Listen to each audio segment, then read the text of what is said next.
કેટલાક લોકો અત્યારે પણ સ્ત્રી અને પુરુષમાં ફરક કરે છે. આમ જોવા જઈએ ને તો ફરક તો છે. ये भगवान क्या जुल्म है. કેવી રીતે? આ તમારા જેવા લોકો હોય ને એ જ ફરક કરે છે. તો કેવી રીતે સમજાવું તને? ભાઈ તું સમજીશ નહીં. ના ના સમજાવો ને કેવી રીતે.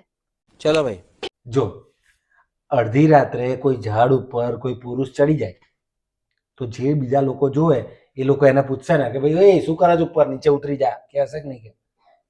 કહેશે? હા.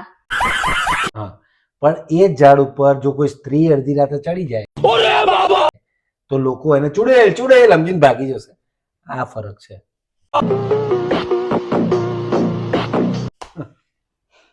એટલે અડધી રાતે હું જો તમને કોઈ ઝાડ પર લટકેલી મળું કે બેઠેલી મળું તો તમે ભાગી જ જાઓ ને મને જો.